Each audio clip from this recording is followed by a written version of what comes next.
बहुत बहुत सम्मानित प्यारे धर्म साथियों। अभी हमने अति सुंदर, अति हितकर, अति कल्याणकारी 3 भजन सुने। पहला भजन तो परम पूज्य भगवान देवात्मा ने धर्म विकासालय नामक एक अद्वितीय धर्म शिक्षा का केंद्र खोला है। एक ऐसा विद्यालय खोला है जहाँ प्रकृति सम्मत विज्ञान मूलक सत्य धर्म की शिक्षा दी जाती है।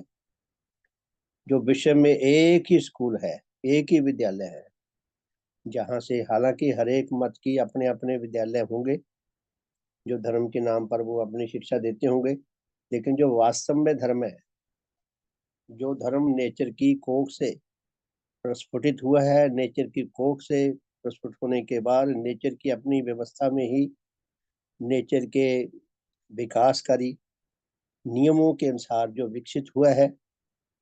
बड़े बड़े विचारशील महापुरुषों ने कहा कि इस नेचर की आत्मा जो है वो आध्यात्मिक है, नेचर की आध्यात्मिक गठन है। भगवान की ज्योति में उनके प्रभावों में धीरे धीरे बात समझ आने लगती है कि सचमुच में नेचर की आध्यात्मिक गठन है।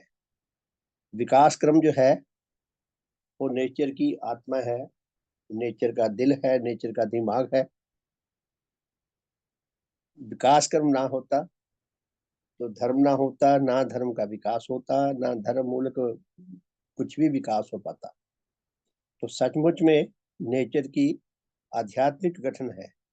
तभी परम पूज्य भगवान देवात्मा श्री के अद्वितीय देव पुरुष इस धरा पर अवतरित हुए और जिन्होंने विज्ञान मूलक धर्म को जानकर, समझकर, खोज कर लिपिबद्ध कर दिया और उसके प्रचार प्रसार के लिए ऐसी भव्य व्यवस्था बना दी, ऐसी अद्वितीय धर्म समाज बना दी। उस समाज में दीक्षित करने के लिए श्रेणीबद्ध करके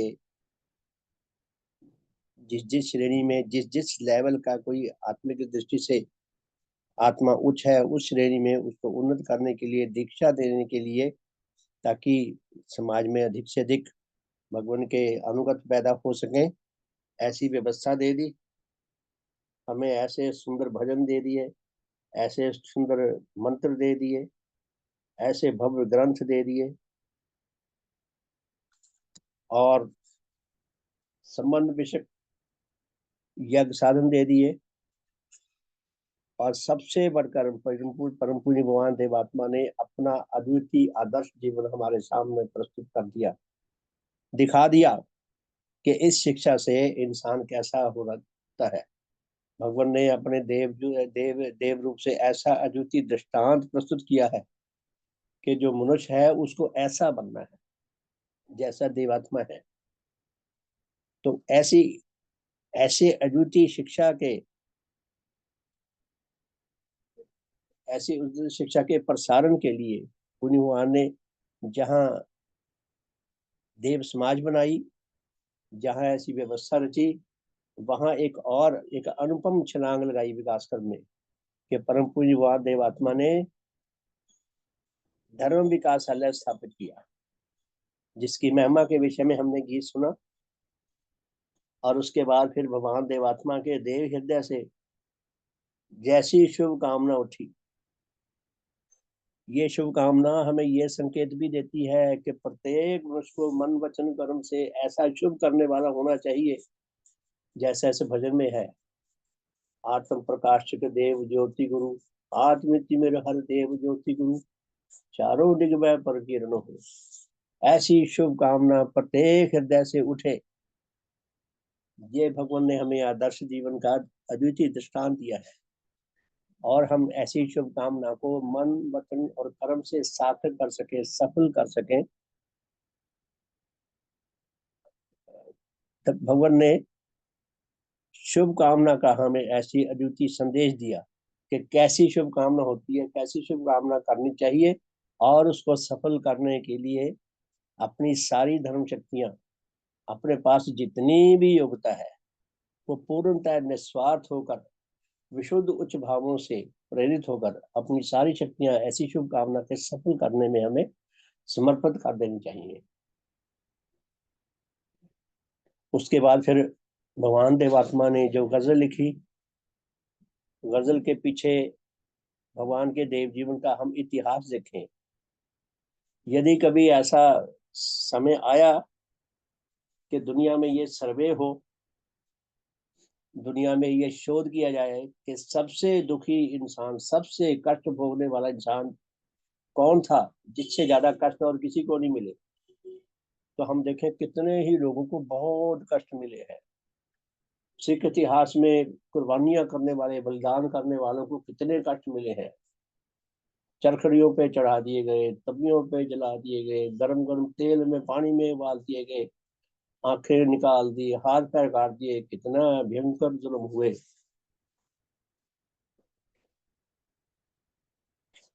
हमारे ऋषि मुनियों में कितनों ने कितने त्याग किए, दधीची को कितने त्याग करने पड़े, कितने महापुरुष ऐसे पैदा हुए हैं। ईसा मसीह को जीवित सूली पे चढ़ा दिया गया, तो कष्ट कोई कम नहीं मिले लोगों को। लेकिन यदि कभी ऐसा शोध हो कि ऐसा कौन सा मनुष्य रहा होगा जिसको सबसे ज्यादा कष्ट मिले हो, तो वो भगवान देवात्मा है। निस्संदेह, हमें ये बात समझ आए या ना आए, ये सत्य बात है कि पुण्यवान देवात्मा को जितने कष्ट मिले हैं, जितने लंबे काल तक कष्ट मिले हैं, जो अब भी मिल रहे हैं, हम ये ना सोचे कि भगवान देवात्मा देवलोक में चले गए, अब उनके कष्ट दूर हो गए। श्रद्धेय श्रीमान मुंशी राम जी ने जो पुस्तक लिखी है ना, 1950 में छपी है, वो आप पढ़े। उसमें लिखा है, मेरे पास है, मैं ऑनलाइन भेज सकता हूँ, मैंने टाइप करके रखी हुई थी। उसका नया वर्जन तो नहीं छपा, लेकिन पुरानी काफी बहुत, वो कागज खराब हो गया है। अगर उसको खोलो तो ऐसे जैसे राख बिखरती है ना, यूं बिखरने जाते हैं कागज। इसलिए मैंने उसको टाइप करके रखा। उसमें लिखा है कि यहाँ मृत्यु लोक में जो भी समाज का कार्य हो रहा है, वो भगवान देवात्मा के देवलोक से प्रभाव आ रहे हैं, उनसे चल रहा है। उसमें लिखा है कि एक एक सेवक, एक एक कर्मचारी जो जो नीच चिंताएं करते हैं, नीच गतियां करते हैं, आपस में निंदा चुगली करते हैं, घृणा करते हैं, उनका सबकी सूचना देवात्मा को जाती है। एक एक सेवक के घर में भी अगर कोई निंदा चुगली की बात होती है, उसकी भी सूचना कई बार वहां पहुंचाई जाती है। ये लिखा हुआ उसमें। यानी कि भगवान देवात्मा को देवलोक में गए हुए 95 वर्ष से ऊपर हो गए, आज भी वो कष्ट भुगत रहे हैं अपने इस जीवन व्रत के सफल करने के लिए, सार्थक करने के लिए। तो सबसे ज्यादा भगवान देवात्मा को कष्ट मिले जो उनको मौसम के द्वारा कष्ट मिले। भगवान जितना उनका शरीर सेंसिटिव था, भगवान को गर्मी भी बहुत लगती थी, सर्दी भी बहुत लगती थी, तो मौसम बहुत दुख देते थे, शारीरिक बीमारियां बहुत दुख देती थी। भगवान ने लिखा ना कि 32 साल की उम्र तक जब भगवान ने जीवन व्रत ग्रहण किया, बिल्कुल हरिष्ट पुष्ट थे, बड़ी जवानी में लिया। लेकिन उनके बाद उनका शरीर ढलता गया, बहुत उनको शारीरिक रोगों से कष्ट मिले, मौसम से कष्ट मिले, और उनके जो सेवक थे, जो कर्मचारी थे, जो पारिवारिक जन थे, सबने कष्ट दिए पूर्णवान। भगवान को अपने अद्वितीय देव बोधों के कारण बहुत कष्ट मिले थे। इतना कष्टमय जीवन बिताने वाला व्यक्ति, क्या गजल लिखी उन्होंने, एकदम हमारी समझ आ जाए काश ये बात। भगवान ने निराश नहीं हुए कि निराश हो गए हो।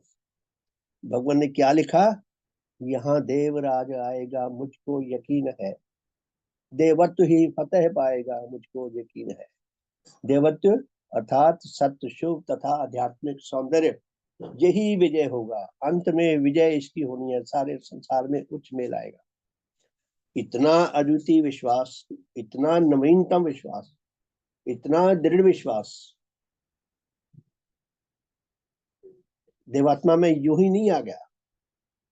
उन्होंने देव जीवन अर्जित किया है। देव शक्तियां जो उनको मिली, भगवान देवात्मा के अपने संग्राम बहुत थे। ऐसा नहीं है कि देव शक्तियां मिल गई थी तो बचपन में कहीं ऐसा बड़ा सामान मिल गया कि ये देव धर्म है। भगवान ने मर मर के खोजा है, कैसे कैसे संग्राम उन्होंने किए हैं, कैसे कैसे दुख सहे हैं, काश हमें समझ आ सके उनके संग्राम। हमें क्यों कदर नहीं है?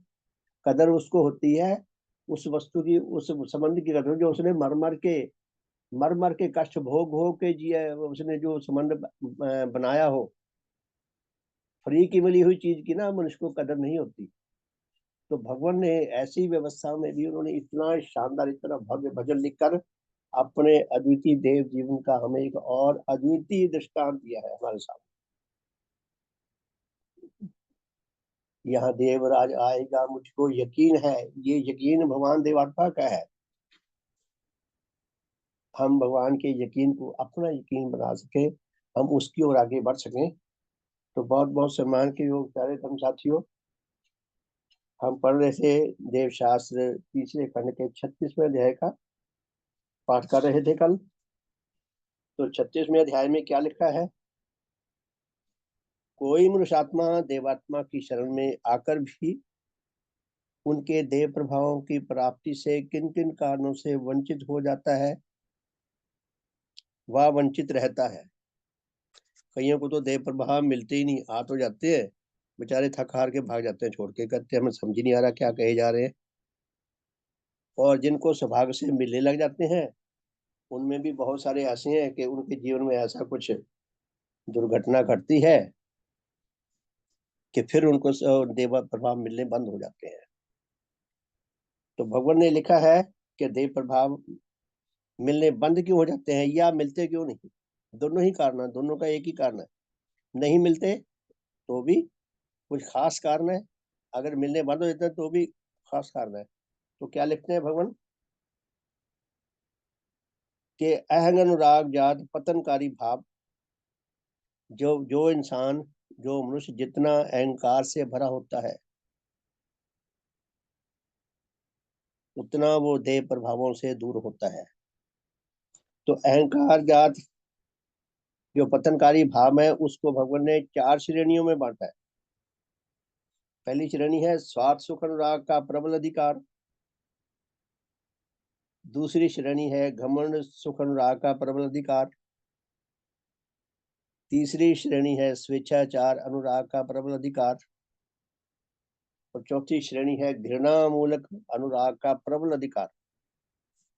अब इन चारों शब्दों की हमें परिभाषा समझाए और उसके साथ फिर भगवान ने जो कारण दिए हैं वो हमें अगर समझ आ जाए, हमें बोध हो जाए, तो हम अपनी इस दुर्दशा से बच सकते हैं कि हमारे जीवन में ऐसा समय कभी ना आए जब हमें भगवान के देव प्रभावों से घृणा हो जाए या हमें देव प्रभाव मिलने बंद हो जाए।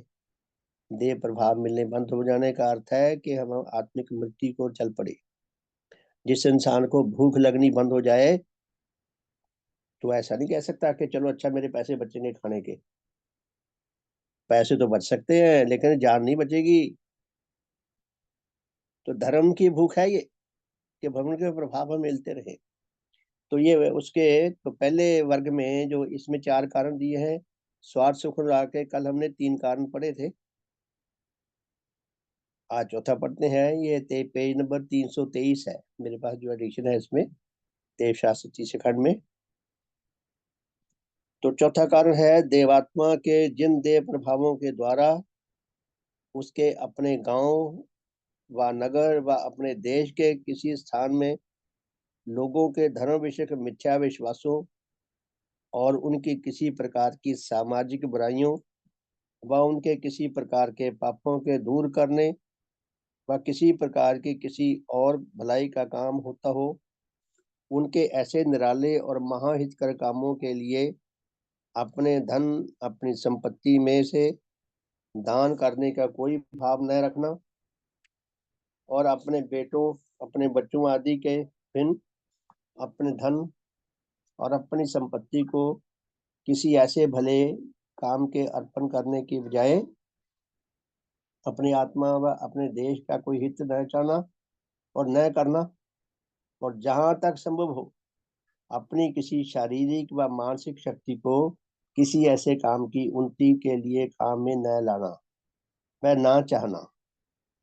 तो भगवान क्या फरमाते हैं, यह चौथा कारण कि भगवान देवात्मा ने जो अद्वितीय कार्य शुरू किया है उसमें किसी भी रूप में, सिंपल शब्दों में मैं बोल रहा हूँ कि भगवान के इतने विशाल, इतने महान काम में किसी भी रूप में सहायकारी होने की आकांक्षा ना होना, जिसके अंदर ये बिल्कुल इच्छा ना हो कि मैं देवात्मा के किसी भी कार्य में सहायक बन सकूं, तो उसको देव प्रभाव नहीं मिलते। चार नियम बताए हैं, तो चारों नियम एक बार मैं फिर रिपीट करता हूँ। ये 3 कल पढ़े थे, छोटे छोटे हैं, बड़े सिंपल भाषा में भी है और छोटे हैं। तो पहला नियम क्या था? किसी जन का देवात्मा से कई प्रकार का आत्मिक और अन्य हित पाकर भी उनके साथ अपना किसी प्रकार का कोई संबंध बोध ना करना। इंसान अपनी स्वार्थ पूर्ति करता रहे, उपकार पाता रहे और उसके साथ संबंध बोध ना करे। भगवान ने बड़ी सुंदर दृष्टांत दी है ऐसे भाव की। भगवान ने कहा कि 3 अस्तित्व हैं, तीनों का व्यवहार देख लें। कौवे को रोटी डालो, कौवा आता है, रोटी खा जाता है, रोज आएगा, रोटी खा जाएगा। गली में कुत्ते को रोटी डालो, वो रोटी खाएगा,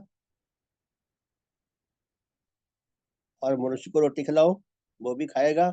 और तीनों के आचरण में देख लो अंतर क्या है। कौवा जो है वो कोई संबंध महसूस नहीं करता कि ये मेरा उपकारी है, रोटी खा जाएगा, चले डाल दोगे खा लेगा, नहीं तो किसी और डेर पे बैठ जाएगा। मनुष्य को रोटी खिलाओ, कुत्ते को रोटी खिलाओ, वो कृतज्ञता महसूस करता है। मेरे अपनी गली मोहल्ले का ये दृष्टांत है। हमारी गली में 2 आवारा कुत्ते थे। जब हम सैर करने जाते, हमने कभी रोटी भी नहीं डाली थी, मुझे ध्यान नहीं आ रहा, कभी डाल दी होगी परिवार में से किसी ने, तो हमारे साथ साथ चल पड़ते और रास्ते में हमारे साथ साथ ही घूमते रहते, जबकि हमने कभी उनको पुचकारा नहीं था, कभी बुलाया भी नहीं था, चलो भी सैर करने चलो। कोई रास्ते में हमें मिलता ना, तो उसको टूट के पड़ते। उस कुत्तों को ऐसा लगता है कि ये हमें हानि पहुंचाएगा व्यक्ति, यानी कि वो इतना समझ महसूस करता, कृतज्ञता का भाव कितना जबरदस्त है उसमें। और मनुष्य अपने उपकारी को सबसे ज्यादा सताता है, और कौवा ना दुश्मन है ना दोस्त है। तो भगवान क्या कहते हैं कि किसी जन का देवात्मा से कई प्रकार का आत्मिक और अन्य विविध प्रकार का उपकार पाकर भी उनके साथ कोई संबंध बोध न करना, अर्थात अपने आप को उनके लिए किसी भी बात को लेकर उत्तरदायी ना समझना कि जिससे मैं उपकार पा रहा हूँ, मेरा भी कुछ कर्तव्य है बदले में कुछ चुकाने का। दूसरा, देवात्मा से महादुर्लभ आत्मिक हित पाकर भी भगवान हमारे परम उपकारी हैं, क्योंकि हमारे अस्तित्व का जो परम श्रेष्ठ अंश है, हमारा आत्मिक जीवन, भगवान हमें उसका ज्ञान देते हैं, बोध देते हैं, हमारी वास्तविक अवस्था बताते हैं कि तुम रोगी हो, मर जाओगे अगर तुम्हारी आत्मिक रोगों का इलाज ना हुआ। हमें विधियां बताते हैं, हमें शुद्ध पवित्र आत्मा बनाते हैं, हमें उच्च जीवनधारी बनाते हैं ताकि हम बचे रहें। तो परम उपकारी से आत्मिक हित पाकर भी, अति दुर्लभ आत्मिक हित पाकर भी, जहां तक संभव हो उनके परम लक्ष्य के संबंध में किसी प्रकार से भी सेवाकारी बनना न चाहना। क्यों हित पाए जा रहा है, किसी भी प्रकार से सेवाकारी नहीं बनना चाहता। तमाशबीन कहते हैं, तमाशबीन जो तमाशा देखने के लिए खड़े हो जाते हैं, वो ऐसा पहले सीन ऐसे आया करते थे,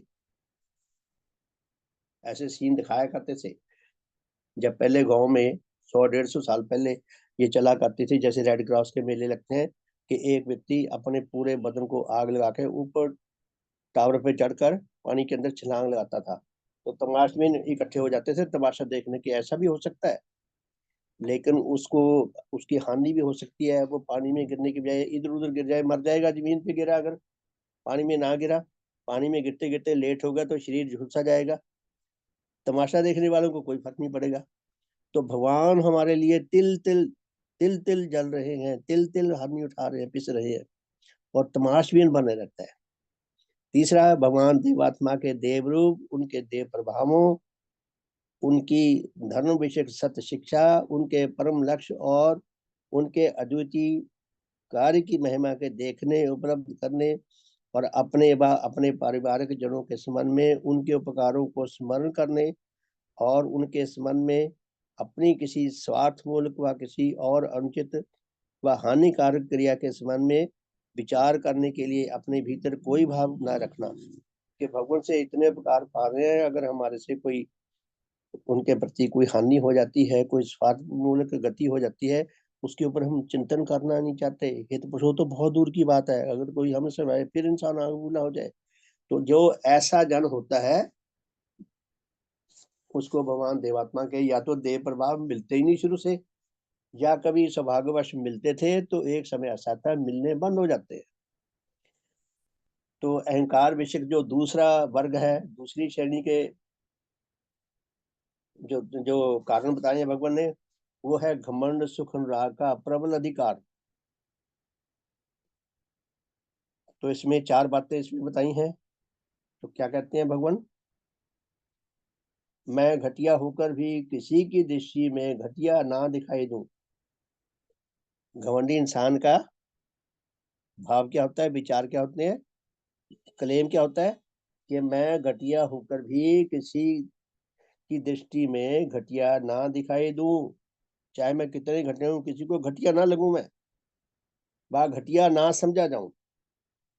इस भाव से प्रेरित होकर किसी के संबंध में भी अपने किसी अपराध व पाप व दुराचार व अपनी किसी अज्ञानता व अबोधता व अपने अन्याय मूलक किसी कर्म व अपनी किसी अयोग्यता अथवा अपनी किसी हीनता को न मानना। अहंकारी अपनी गलती कभी नहीं मानता, उसको दिखती नहीं, मानेगा तो तब दिखेगा। अगर दिखती है तो अहंकारी का है क्या? अहंकारी को दिखती नहीं है, मानेगा कैसे? तो जितने भी कारण हैं वो अपनी गलती को ना मानता है, ना देखता है, ना स्वीकार करता है। परिशोध करना तो बहुत दूर की बात है। तो ऐसे अड़े रहना, जिद्दी बने रहना और किसी के संबंध में अपनी अवज्ञा, अपनी किसी भूल, अपने किसी अपराध व अपने किसी पाप को स्वीकार न करना, अपनी गलतियों को और अपने अपराधों को, गलतियां तो अनजाने में हो जाती हैं, अपराध जानबूझ के गलत काम करता है, स्वीकार न करना। व इससे भी बढ़कर इनमें से किसी के छुपाने के लिए कई प्रकार के झूठ गढ़ना। अगर उसको दिख भी जाए तो फिर वो छुपाने की कोशिश करता है, हर दृष्टि से उसको अपनी गलती को छुपाने की या अपने आप को ठीक सिद्ध करने की कोशिश करता है। अदालतों में देखें, अदालतों में नीच जीवन का बवंडर मचा हुआ है। जितने भी अपराधी हैं प्राय सभी साम दाम दंड भेद हर प्रकार से अपने आप को शुद्ध पवित्र और बिल्कुल निर्दोष बेकसूर सिद्ध करने पे सारा जोर लगा देते हैं। तो भगवान क्या कहते हैं, यही कहते हैं कि अपनी किसी भी गलती को ना जानना, ना समझना, ना मानना, ना देखना, और कोई पाप कर्म हुआ है उसको भी छुपाने की कोशिश करना। वो भी तब छुपाएगा जब उसे दिखेगा अभी मेरे से हुआ है ये, अन्यथा वो अपने आप को सही सिद्ध करने का प्रयास करता है। तो इस तरह का स्वभाव रखने वाला जो तरह तरह के झूठ घड़ता है अपने आप को निर्दोष सिद्ध करने के लिए,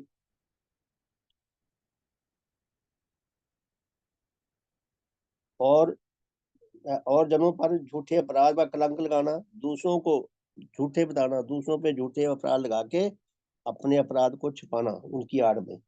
और इस प्रकार से दिन प्रतिदिन झूठ का अनुयायी बनकर अपने आत्मा को अंधकार से भरते जाना। जितना वो झूठ और बुराई का साथ देता जाता है उतना वो धर्म ज्ञान को वास्तव में लाभ करने की अपनी योग्यता यदि थी तो उसको घटाता जाता है, खोता जाता है। कारण देवात्मा की देव शक्तियों से पूर्णतः और नाना प्रकार के नीच सुख रागों और नीच घृणाओं से विशिष्ट केवल मनुष्य आत्मा होने के कारण आत्मा और आत्मिक जीवन के संबंध में नाना सत्यों को देखने के अयोग्य होकर और किसी एक व दूसरी वास्तविक बुराई व भलाई के संबंध में अपने आत्मा में कोई बोध न रखकर भी इन विषयों में अपने आप को उनसे बढ़कर ज्ञानी और बुद्धि समझना व विश्वास करना। भगवान क्या फरमाते हैं कि देवात्मा की देव शक्तियों से पूर्णता शून्य है हम सब। तो अहंकारी घमंडी देव शक्तियों से शून्य है। उसके विपरीत नाना प्रकार के नीच सुखों और नीच घृणाओं का दास है। तो नीच सुखों का, नीच घृणाओं का दास होकर, देव शक्तियों से विहीन होकर केवल मनुष्य आत्मा होने के कारण आत्मा और आत्मिक जीवन के संबंध में नाना सत्यों को देखने के अयोग्य होकर मनुष्य आत्मा है। नेचर ने मनुष्य को अधिकार दिया अपने आत्मा का ज्ञान पाने का कि मनुष्य मनुष्य भी है। ये आकांक्षा किसी जानवर से नहीं की जा सकती। मनुष्य से ये क्लेम किया जा सकता है भी जो मनुष्य देव शक्तियों से विहीन है, आत्मज्ञान से विहीन है, निःसुख नाज्ञ है, नीच घृणाकारी है, फिर भी अपने अपने आत्मिक जीवन का ज्ञान नहीं पाना चाहता, बोध नहीं पाना चाहता, उनसे विहीन है, उनसे अयोग्य है। अगर कोई मरीज डॉक्टर के पास जाए, डॉक्टर उसको चेकअप करे, डॉक्टर उसको दवा प्रेस्क्राइब करना चाहे तो मरीज डॉक्टर को उपदेश देने लग जाए जी मैं बताता हूँ इलाज कैसे किया जाता है, इलाज में क्या क्या देखना पड़ता है, पहले रोगी का क्या क्या उसको दवा देनी चाहिए। तो डॉक्टर बेचारा क्या करेगा, अपना माथा पीट लेगा कि भाई अगर तुम्हें पता था तो मेरे पास क्यों आए हो। तो भगवान क्या फरमाते हैं, यही कह रहे हैं भगवान कि मनुष्य आत्मा अहंकारी आत्मा को समझे आप। मनुष्य आत्मा हम सभी हैं, लेकिन जो अहंकारी की बात करते हैं भगवान, जो घमंडी है, देव शक्तियों से विहीन है, कितने प्रकार के आत्मिक विकार रखता है, निसुख रागी है, नीच घृणाकारी है, मनुष्य है। यानी कि नेचर ने जिसको आत्म ज्ञान पाने की प्रजाति प्रदान की है, ये प्रजाति ज्ञान पा सकती है, उस प्रजाति का सदस्य है और आत्म ज्ञान से शून्य भी है और उपदेशक भी बन रहा है। तो क्या कहते हैं, नाना आत्मा के संबंध में नाना सत्यों को देखने का योग्य होकर और किसी एक व दूसरी वास्तविक बुराई व भलाई के संबंध में अपने आत्मा में कोई बोध ना रखकर, दुनिया भर की बुराइयां अंदर रखता है लेकिन कोई बोध नहीं रखता, कोई बोध न रखकर भी इन विषयों में अपने आप को उनसे बढ़कर, देवात्मा से बढ़कर ज्ञानी और बोधी समझता है व विश्वास करता है, देवात्मा को ज्ञान देने लग जाता है। वो कहावत है ना, कहाँ गंगू तेली, कहाँ राजा भोज और कहाँ गंगू तेली। तो भगवान क्या सुनाते हैं, और अपने किसी पुराने कुसंस्कार व अपने किसी सुख विषयक नीच अनुराग के पक्षपात के कारण नेचर के आत्मिक जगत के किसी सत्य व उसकी किसी सत्य घटना को परित्याग करके अपने ही घमंड भाव की प्रेरणा के अनुसार अपने आप को सदा ठीक, और यदि देवात्मा की कोई शिक्षा व क्रिया उसके विपरीत हो तो उन्हें सदा भ्रांत समझना व विश्वास करना, और इस महाझूठ का दिनों दिन अभ्यासी बनकर अपने आत्मा में अंधकार को बढ़ाते रहना। घमंडी जो है, देवात्मा की कोई बात उसे सूट नहीं करती तो कहेगा देवात्मा की शिक्षा गलत है। तो जो दिन प्रतिदिन भगवान ने अपनी देववाणी में कितना सुंदर एक छोटा सा वाक्य का है कि अहंकारी के भले के सारे मार्ग बंद हैं, नेचर में अहंकारी के भले का कोई मार्ग नहीं खुला। अहंकारी दूसरों का तो शायद भला कर दे अपने घमंड भाव की तृप्ति के लिए, लेकिन खुद वो अपना भला नहीं किससे से ले सकता। तो भगवान फरमाते हैं कि ऐसा व्यक्ति जो ऐसा ऐसा जिसका जटिल स्वभाव हो जाए कि वो अपने आप को सब बातों में ठीक माने, बाकी सबको गलत माने, उसको देव प्रभाव नहीं मिल सकते। प्यारे धर्म साथियों, कोई अपना अनुभव शेयर करना चाहे। हमने दो नियम पढ़े, इस दूसरे वर्ग में से शुभ हो। हाँ जी, कोई अनुभव शेयर करना चाहेगा। शुभ हो श्रीमान जी। शुभ हो रेणु जी। हाँ, एक तो ये वाली चीज बहुत ज्यादा वो कर रही है, दिल को छू रही है कि जो बताया आपने कि भगवान देवात्मा ने बहुत सारे कष्ट सहे, तो हमारी तो बिल्कुल ही समझ से बाहर है कि भाई जैसे हमें तो वही दिखते हैं ना बाहरी। जैसे आपने सिखों का बताया कि वो चरखियों पे चढ़े, तो वो है, और ईसा मसीह का, तो भगवान के तो वाकई हमारी समझ से बहुत ही बाहर है, और वो हमारी समझ में आ पाए कि उनके दिल के अंदर कितनी गहराई में दर्द होंगे अभी भी हमें नीचता हमारी देखकर। तो बहुत फिर अपना भी वही है कि नीच रूप दिखाई देने लग जाता है कि कहीं ना कहीं रोज ही गलतियां कर ही जाते हैं हम, तो भगवान के कितना कष्ट पहुंचाते होंगे। तो अगर हम ये चीजें सुन रहे हैं तो फिर उनको और गहराई से अपनाएं। तो बहुत गहरी प्रार्थना है ये। शुभ बहुत बहुत हो। धन्यवाद, आपने बहुत सुंदर बात कही। सचमुच में जिन्होंने सिख सिख इतिहास में बलिदानों से, कुर्बानियों से भरा पड़ा है। बड़े बड़े महापुरुष हुए हैं जिन्होंने बहुत कुर्बानियां की, निस्संदेह।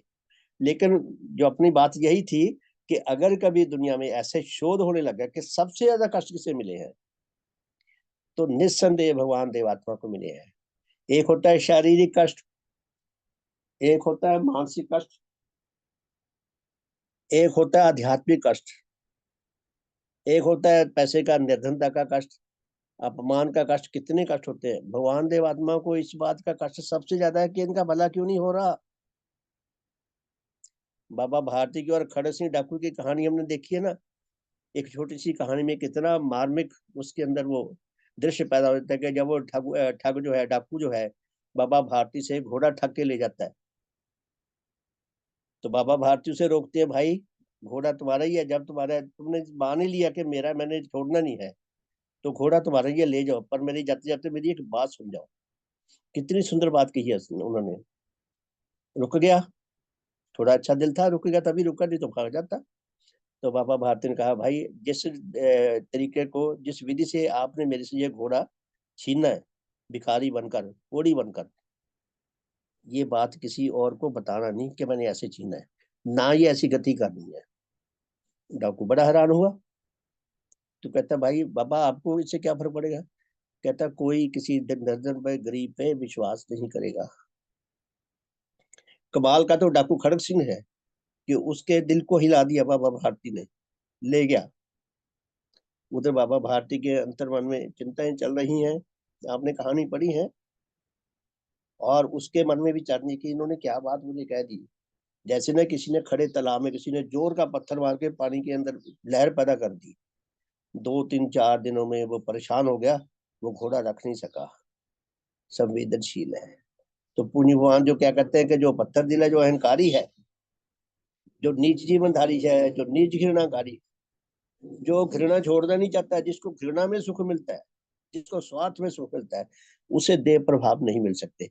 और देह प्रभाव सबके लिए जरूरी है। नेचर ने हम सबके लिए ये परमावश्यक रखे हैं कि यदि तुम आत्मिक जीवन जीना चाहते हो तो देवात्मा के अनुरागी बनो, विशुद्ध रूप से परोपकारी बनो, नहीं तो फिर सबसे भयानक दंड लेने के लिए तैयार रहो, आत्मिक मौत। तो तीसरा नियम पढ़ते हैं, भगवान क्या फरमाते हैं। ये दूसरे वर्ग का, किसी मतभेद के रखने पर देवात्मा की अपेक्षा अपने आप को बढ़िया और उन्हें घटिया दिखाने के निमित्त जगह जगह अपने ऐसे झूठे बढ़ियापन की डींग मारना। देवात्मा की तुलना में तो इंसान बाकी सबसे घृणा कर ले, देवात्मा से घृणा करके क्या बचेगा, कैसे बचेगा। भगवान से, भगवान तो हमें बचाने के लिए आए हैं। अगर अपने रक्षक को, अपने परोपकारी के साथ कोई घृणा करते से पेश आता है तो बचेगा कैसे। तो भगवान क्या फरमाते हैं, किसी मतभेद के रखने पर देवात्मा की अपेक्षा अपने आप को बढ़िया और उन्हें घटिया दिखाने के निमित्त जगह जगह अपने ऐसे झूठी बढ़ियापन की डींग मारना। देवात्मा की तुलना में जगह जगह लोगों में बोलते फिरना, मैं अच्छा हूँ, मैं अच्छा हूँ, ये गलत है, ये गलत है। देवात्मा को गलत सिद्ध करने का प्रयास करना, अपने आप को ठीक सिद्ध करने का प्रयास करना। जिसका ऐसा स्वभाव बन जाए, ऐसा स्वभाव हो, जो ऐसे स्वभाव को पकड़ ले, छोड़े ही ना, और उनकी जगह जगह निंदा करना, और उनके संबंध में अन्य लोगों में मिथ्या और अश्रद्धा का प्रचार करना। जो मिथ्या और श्रद्धा विहीनता का प्रचार करता है, ऐसे जन को देव प्रभाव नहीं मिल सकते। ऐसी आत्माएं जो देवात्मा को गलत समझते थे, लेकिन क्योंकि उनके अंदर सात्विक भाव थे, उनकी धारणा किसी गलत कारण से ऐसी बन गई थी, या किसी से सुन सुना के बन गई थी कि ये ऐसे नहीं है, किसी ने गलत भगवान के प्रति संदेश दिया, लेकिन जब उनके सामने असलियत आई, जो उनके अंदर अच्छे भाव थे, तुरंत उनके ऊपर जो रिएक्शन हुआ वो सात्विक रिएक्शन हुआ, भले की वो रिएक्शन हुआ। डॉक्टर चंदूलाल जी की जीवन गाथा देख लें, उसमें आता है ना, डॉक्टर चंदूलाल जी समझते थे कि देवात्मा जो है ये डाकुओं के सरदार है। जिस मोहल्ले में डॉक्टर चंदूलाल जी रहते थे, उसी मोहल्ले में, बठिंडा में, उसी मोहल्ले में भगवान देवात्मा के शिष्यों ने कोई चवारा ले रखा था, कमरा किराए पे। तो देवात्मा जब कभी आते बठिंडा, तो उनके श्रद्धावान शिष्य वहां आते, रात को रात जगह करते, हित कर बातचीत करते। और मैंने तो पुराने अपने बचपन में बठिंडा देखा है, मिट्टी उड़ती थी दूर दूर, दूर दूर खुले बाजारों में बहुत सारे प्लॉट खाली पड़े रहते थे, और रेत होते थे, रेत के टीले होते थे, मैंने खुद देखा ये। और भगवान देवात्मा के टाइम में तो और भी शहर पिछड़ा हुआ होगा। और उनके जो शिष्य थे, अधिकतर शिष्य पंजाब के सिख लोग थे, और सिखों का पहरावा खेती बाड़ी होती थी, बिल्कुल गंवारों जैसा उनके कपड़े, दाढ़ियां बड़ी हुई, केश बड़े हुए, सिंपल कपड़े, मोटे खद्दर के कपड़े, बिल्कुल मजदूर टाइप के। वो दिखने में ऐसे ही लगते होंगे जैसे डाकू है, मैं अपना अनुमान लगाता हूँ ऐसे समझोगे। तो डॉक्टर चंदूलाल जी के अंदर एक धारणा बन गई कि ये मोटे मोटे लंबे चौड़े पहलवानों जैसे लोग और ऐसे ऐसे कपड़ों वाले, ये तो डाकू ही लगते हैं। और ये जिनके आगे ये माथा टेकते फिर रहे हैं, उन्होंने झुकते हुए देखा हुआ भवन के आगे, कि उनके आगे में माथा टेक रहे सारे, कि ये डाकू लगते हैं और ये इनका सरदार होंगे। तभी तो उनके आगे ये झुकते हैं, वो अपना प्रचार करते हुए चले जाते, जो भी करते भगवान रूटीन में। एक बार क्या हुआ, सौभाग्य की बात, कि भगवान देवात्मा रेलवे स्टेशन प्लेटफार्म के लोकल शेड की ओर अपने उन्हीं शिष्यों को ले जाकर रेलगाड़ी के बारे में बता रहे थे, कि रेलगाड़ी भाप वाली गाड़ी होती थी। आजकल के बच्चों ने तो भाप वाली गाड़ी नहीं देखी। और वो गाड़ी बाहर क्यों दिखा के, वो गांव के से आए होंगे, गांव के से साथी होंगे, दूर दूर के गांव से, रिमोट एरिया से, जहाँ रेल लाइन नहीं होती होगी। तो वो दिखाते हुए उन्होंने एक जगह रेलवे इंजन के बारे में बता रहे थे, कि ये रेलवे का इंजन है, इसके एक पार्ट में पानी भरा हुआ है, एक पार्ट में कोयला भरा हुआ है, एक पार्ट में इसकी अंगीठी लगी हुई है, जहाँ पे कोयले को जलाया जाता है भट्टी में, और पानी को खूब गर्म किया जाता है, और पानी को भाप बना के उसको एक विशेष प्रोसेस के थ्रू, मैकेनिज्म में, जो इंजन का मैकेनिज्म है, उससे मशीन के अंदर उसको, जब स्टीम को छोड़ा जाता है, तो उसके स्टीम के प्रेशर से मशीन के अंदर का मशीनरी है वो घूमती है। उसके घूमने से जो पहिए जुड़े हुए हैं उस मशीनरी के साथ, वो दौड़ते हैं, और इस तरह ये मशीन दौड़ती है, ये पहिए दौड़ते हैं। और ये अपने पीछे कितने ही डिब्बों को, हजारों टन से ज्यादा वजन को लेकर दौड़ते हैं, और दौड़ते दौड़ते ये हजारों मील दूर तक ले जाते हैं। तो डॉक्टर साहब पास से जाते जाते रुके, थोड़ा दूर खड़े हो गए। एक तरफ तो ये द्वंद कि डाकुओं के सरदार होंगे, और एक तरफ उनको लगा भी कोई बात है। तो भगवान की निगाह पड़ी, उन्होंने कहा भाई आप दूर पे खड़े हो, पास आ जाओ, भगवान तो हित अनुरागी है सब। तो वो बता रहे थे, तो इस दृष्टांत से भगवान ने फरमाया कि देखो ये इतना वजन, ये बेजान चीज, इतना वजन, ये हजारों मील दूर तक इतने वजन को कौन ले जाता है। भगवान ने बताया कि जो भाव की शक्ति है ये इतनी बलवान है कि इतने वजन को हजारों मील दूर तक ले जाती है। ठीक उसी तरह मनुष्य आत्माओं में जो भाव शक्तियां हैं, अच्छी या बुरी, वो रेल भाव के इंजन की तरह उसे वो भी बहुत दूर तक ले जाती हैं। अगर तुम्हारे नीच भाव है तो तुम्हें बहुत दूर तक ले जाएंगे, तुम्हारा आत्म विनाश करके छोड़ेंगे। अगर उच्च भाव है तो तुम्हारा बहुत कल्याण करेंगे। डॉक्टर चंदूलाल जी का हृदय कितना शानदार था, कितना भव्य था। एक ही घटना से सदा के लिए भवन के हो गए। उनका जीवन चित्र बड़े बहुत सुंदर है, बड़ा प्रेरणादायक है। ये घटना उन्होंने खुद लिखी है, वरना हमें पता कहाँ से चलती। तो भगवान क्या कहते हैं तीसरे पॉइंट में, किसी मतभेद के रखने पर देवात्मा की अपेक्षा अपने आप को बढ़िया और देवात्मा को घटिया दिखाने के निमित्त जगह जगह अपने ऐसे झूठे बढ़ियापन की डींग मारना, और उनकी निंदा करना, और उनके संबंध में अन्य लोगों में मिथ्या और अश्रद्धा का प्रचार करना, जिसका ये स्वभाव है अहंकारी का, जब तक ये रहेगा उसे देह प्रभाव नहीं मिलेंगे। चौथा कारण, अपने घमंड भाव के कारण देवात्मा की शरण प्राप्त किसी ऐसे जन को भी अपने से घटिया देखना और समझना व विश्वास करना कि जिसने देवात्मा के देह प्रभावों से परिवर्तित होकर आत्मिक व धर्म जीवन की प्राप्ति के लिए उसकी अपेक्षा बहुत बढ़कर त्याग किए हों, और जो उसकी अपेक्षा देवात्मा के परम लक्ष्य के लिए बहुत बढ़कर सेवाकारी हो। ये बड़ी सूक्ष्म बात है कि अगर कोई जन भगवान का सेवक तो बन गया, लेकिन अंदर से घमंड भाव से भरा हुआ है, तो घमंड भाव से भरे हुए से जब वो देखता है कि वो सेवक जो है वो उन्नति करते करते भगवान के और निकट हो गया, तो उसकी उन्नति को बर्दाश्त न कर सके, सहन न कर सके, सहन नहीं कर पाता अहंकार कर, तो उसको भी भगवान देवात्मा के देह प्रभाव मिलने बंद हो जाते हैं।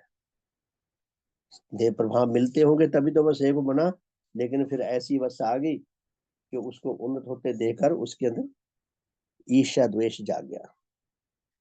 हमें खुश होना चाहिए, हमें अपने आप को घमंड भाव से बचा के रखना है। अगर कोई उन्नति करता है, हमें उससे प्रेरणा लेनी चाहिए कि इस ये उन्नति कर गया, मेरा मेरे मेरे जीवन में भी ऐसा समय आ जाए, ऐसा पल आ जाए कि मेरे भी विकास का मार्ग खुल सके, मैं भी अधिक से अधिक विकास लाभ कर सकूं।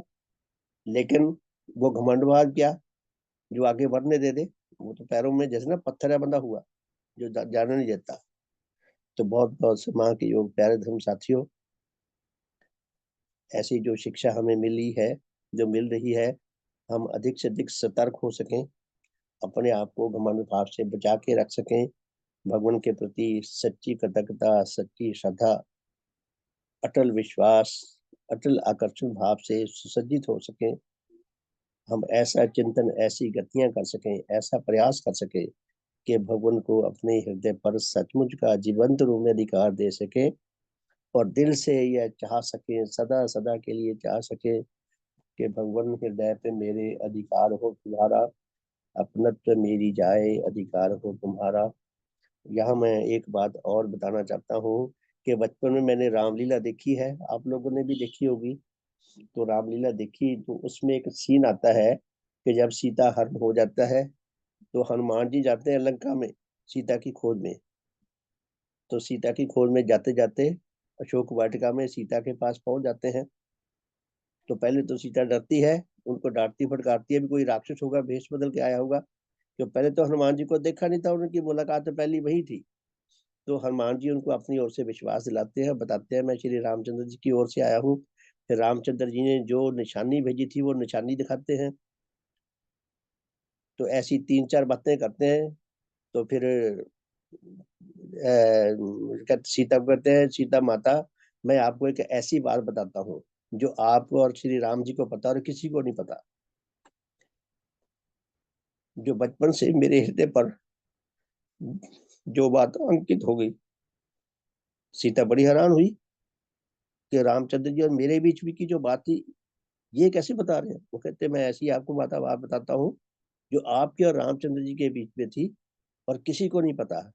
मुझे श्री राम जी ने इसीलिए बताई है ताकि आपको मेरे पे विश्वास हो सके कि मैं सचमुच में उनका सेवक हूँ, उनका प्रतिनिधि हूँ। तो वो बताता है कि जब जब आप और रामचंद्र जी अकेले होते थे, तो आप उनको सम्मान सूचक, श्रद्धा सूचक कई शब्दों से, अलग अलग शब्दों से संबोधन करती थी। और कभी कभी आप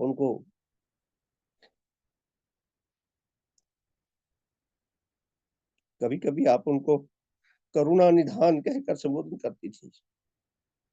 भगवान राम ने मुझे ये बताया है कि सीता मुझे कभी कभी करुणा निधान कह के संबोधन करती थी। तो मुझे अगर रामचंद्र जी ने ये बात बताई है तभी मैं आप तक ये बात पहुंचा रहा हूँ, तब सीता को विश्वास आता है। तो प्यारे प्यारे साथियों, सचमुच में भगवान देवात्मा करुणा निधान है। जितना भगवान को कष्ट सहने पड़े, जितने त्याग सहने पड़े, जितने दुख सहने पड़े, जितने अपमान सहना पड़ा, अगर भगवान करुणा निधान ना होते तो हमारी रक्षा और हमारे हित का द्वार कैसे खुलता। इस दुनिया के सच्चे मुक्तिदाता, सच्चे कल्याणकर्ता, सदा सदा के लिए सच्चे आध्यात्मिक आश्रय स्थल भगवान देवात्मा है। अगर वो करुणा निधान ना होते, हमारे शुभ का, हमारे भले का मार्ग कैसे खुलता। हम भगवान देवात्मा के प्रति अधिक से अधिक समर्पित हो सके, मैं हो सकूं, आप सब हो सके, सबका शुभ हो, सबका हित हो, सबका मंगल हो, सबका कल्याण हो। भगवान देवात्मा की जय। भगवान देवात्मा की जय। भगवान देवात्मा की जय। भगवान देवात्मा की जय। सबका शुभ हो, सबका हित हो, सबका मंगल हो, सबका कल्याण हो। बहुत बहुत धन्यवाद। तो रात को मिलेंगे जी 8:40 पे, और कल प्रातः 7:30 बजे, 5:30 बजे। सबका शुभ हो। बहुत बहुत धन्यवाद। शुभ संध्या। बहुत बहुत धन्यवाद।